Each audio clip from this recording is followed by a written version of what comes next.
Okay, so you may have already been familiar with the interior angles of a triangle. Like you might have already known that those inside angles add up to be 180 degrees and all of those kind of things. This is where we'll probably extend this and have some new stuff that you might not have known. So if you extend the sides of any shape, more angles will form on the outside. If you extend the sides of any shape, more angles are going to form on the outside. And then those, of course, are going to be your exterior angles. If they're outside angles, they're exterior angles. So imagine that. If here is my shape, if this is my triangle, and I extend each one of those sides, that means I extend this on and on forever. Extending on and on. This extends on and on forever. This side extends on and on. And then I have this side extend on and on forever. Right? Like if you imagine, it doesn't just end at each one of those points, but it continues on. It's forming this shape here, but those lines are continuing on forever. You've now formed more angles on the outside, right? You have an angle here now where you didn't before. You have an angle here. You've got an angle right here. You've got an angle right here. You have all these new angles. Those are the exterior angles of that polygon, right? And so we can solve problems knowing those things. So adjacent angles means next to. So the angles that are adjacent to the polygon are going to come into play for us here a lot in the next couple of problems. This angle right here is not adjacent to either of the sides. It's vertical from this angle. So we're thinking about this angle is adjacent to this angle because it's right next to it. And this angle is also adjacent to this angle because they're right next to it. They're touching. So next to or touching would be a good definition for adjacent. This one doesn't count because it's not adjacent. It's vertical from it. And you know that that's going to be, they're going to be congruent because vertical angles are congruent. But here, this angle that's formed on the exterior is adjacent to this angle, meaning it's next to it or it's touching it. This angle is adjacent to this angle, right? Kind of makes sense? Okay, here's how that comes into play. The exterior angles, or the outside angles of a triangle, are equal to the sum of the two non-adjacent interior angles. That is a ton of vocab right there, so let's break it down.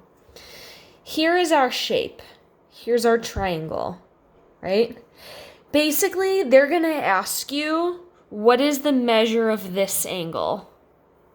And it would be really nice if they would just ask us what's the measure of this angle, because we could figure that out. That's an interior angle, and we know that this angle plus this angle plus this angle is going to add up to be 180 degrees, because we know all of those angles will add to be 180, right? So it would be really a lot nicer of them if they would just ask us what that angle is, but they're not going to. They're going to ask us what this angle is. We can figure that out just as easily, though, because for nearly the same reason. This right here is a straight line. And we know that straight lines add up to be 180 degrees. So this angle plus this angle is going to be 180 degrees, right? It's going to add to be 180 degrees.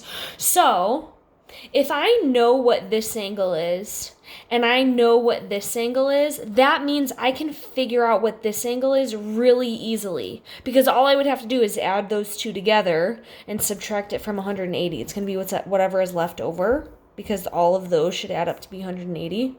And so once I figure out what this one is, I know what this angle is going to be, because this angle is going to be 180 minus whatever this angle is, right? Well, if you think about that in kind of a roundabout way, we already figured that out. We already said these two angles should add up to be 180 with this one. And so it goes to say that if these two equal 180 with this one, and this angle should equal 180 with this one, this number is the same between each of those three angles, right? So all you have to do is add x plus y is going to be whatever z is. They're going to end up being the same thing. Z is the sum of x and y, because this little leftover piece is going to be the same for those two as it is for this one. So to find out what z is, you just add x and y together. Okay, so let me show you what that means with this example. Here, this example, I don't know if it's blurry on you here. There we go.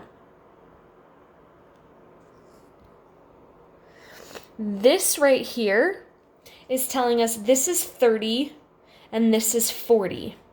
This is 30 and 40. And so 30 plus 40 is 70, which means that this angle has to be 110 degrees, right? So this angle plus this angle form a straight line to be 180 degrees. So that x has to be 70 degrees, right? Well, guess what? We already figured that out because 30 plus 40 was 70. So you can skip that step and just say to find whatever the exterior angle is, just add those two up. So x is going to be 30 plus 40. So x is 70 degrees. All right.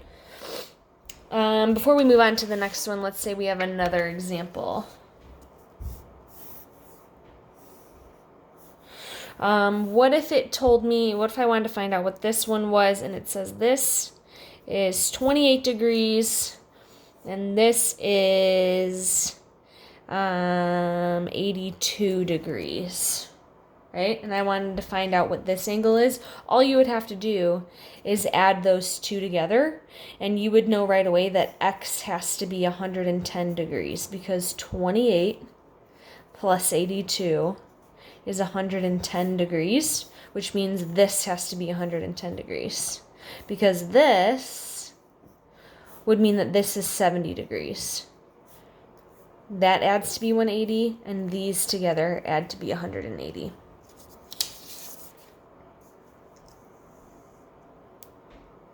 All right, so we can then use that to help us find even more complicated. Here's like a bonus section for you. It says this angle and this angle, the two non-adjacent, because these two are next to each other. If I add those up, it should equal this. So that means I should have n plus 2n plus 20, n plus 2n plus 20, should equal 4n minus 20. Right? And if I want to figure out what n is, all I would have to do is simplify each side and solve for n.